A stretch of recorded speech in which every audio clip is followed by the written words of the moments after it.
pemirsa masih bersama kami di Telaah, dan dalam buku Fikih Jihad karya dari Profesor Yusuf Qaradawi ini banyak sekali kelebihannya, antara lain beliau juga dengan rendah hati memasukkan Taurat dan juga Injil, Perjanjian Baru dan Perjanjian Lama untuk semakin memperkaya khasanah buku ini ya, Pak Hidayat ya.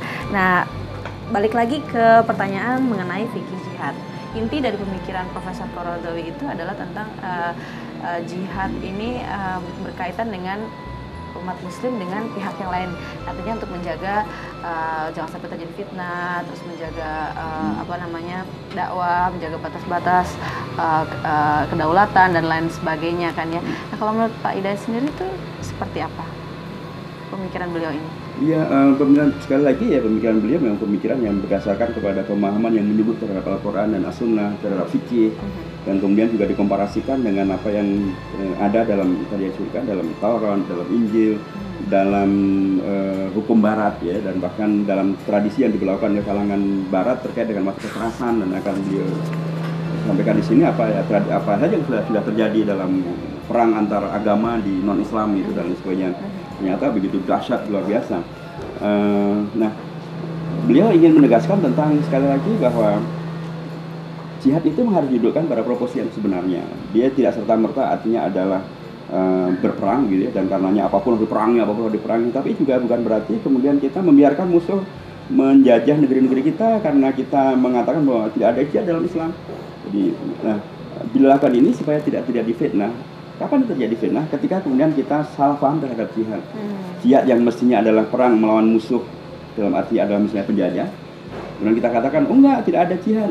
Kemudian kita membiarkan negeri kita dijajah oleh musuh. Baik itu dijajah dalam konteks dulu secara fisik, atau secara militer, atau secara ekonomi, secara sosial, secara pendidikan. Jihadnya pun juga harus sesuai. Kalau tantangan kita ekonomi, ya melawannya dengan ekonomi. Kalau tantangannya pendidikan, ya menjawabnya dengan pendidikan, begitu seterusnya. Juga beliau ingin menegaskan supaya tidak terjadi fitnah. Jangan pula kemudian jihad artinya adalah pokoknya semuanya harus dibunuh. Saudaranya dibunuh, bapak ibunya, seperti kasus yang di Cirebon ini, bapak ibunya dikafirkan karena dianggap tidak sesuai dengan si pembunuh diri yang ada di Cirebon kemarin. Itu pasti salah. Kemudian pun juga misalnya karena tidak masuk organisasi dia, artinya adalah kafir. Karena tidak mau mengkafirkan orang kafir, kafir juga. Akhirnya semuanya harus dijihadi, artinya dibunuh atau diperangi. Ini tentu menjadi fitnah. Fitnah yang kemudian memunculkan istilah teror dan terorisme yang beliau juga bahas di sini. Ini juga suatu hal yang beliau kritisi dengan sangat-sangat keras. Kemudian di dalam buku ini juga ada jihad masyarakat sipil. Sebenarnya jihad masyarakat sipil ini konkretnya bentuknya seperti apa sih, dan implementasinya kalau di Indonesia sendiri seperti apa sih, Pak Hidayat? Iya, ini adalah sebuah ijtihad dari beliaunya dan sekaligus sebuah temuan ungkapan dari beliau, jihad Ahmadani gitu dalam bahasa Arabnya ya.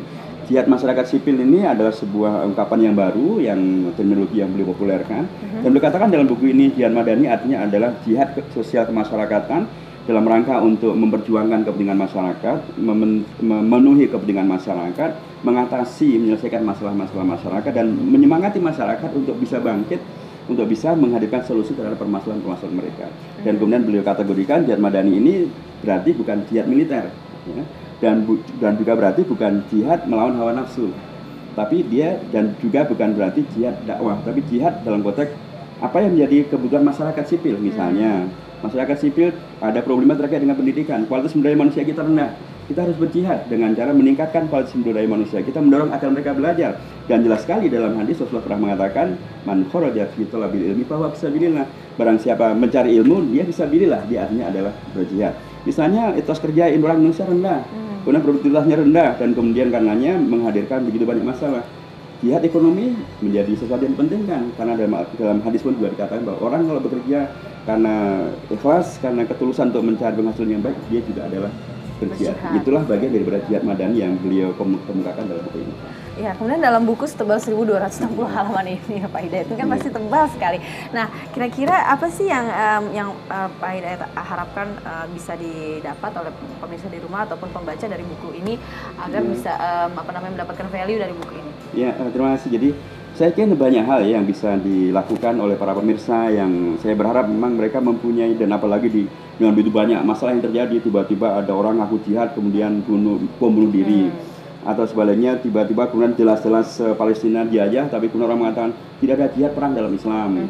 Nah, salah satu maknanya adalah untuk mengembalikan pemaknaan yang benar terkait dengan Islam dan teknologi Islam itu bagaimana, supaya keluhuran Islam itu bisa dipahami kembali, supaya orang tidak lagi menyalahpahami Islam sebagai terorisme, atau sebaliknya sebagai yang kemudian agama yang tidak menghadirkan etos kerja, karena umatnya dibiarkan menjadi miskin, umatnya dibiarkan menjadi sumber daya manusia yang rendah kualitas pendidikannya, dan kemudian karenanya bisa menjadi masalah yang konsumtif. Nah, Islam pasti anti itu semuanya. Islam menginginkan umat ini jadi umat yang bangkit, umat yang rahmatan lil alamin, umat yang terbaik, umat yang menghadirkan peradaban yang berkeunggulan. Itu harus melalui jihad. Jihad yang bagaimana?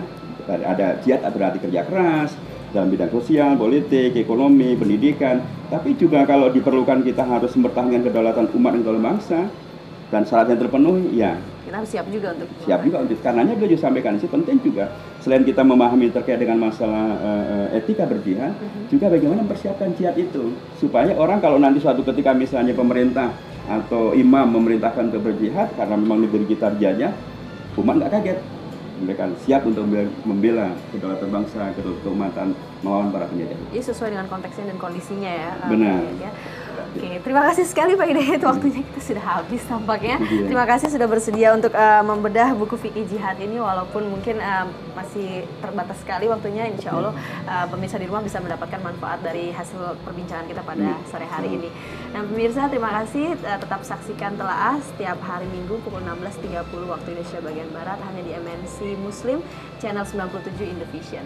Kita ketemu lagi minggu depan insya Allah. Wassalamualaikum warahmatullahi wabarakatuh. Waalaikumsalam warahmatullahi wabarakatuh. Terima kasih Pak Hidayat.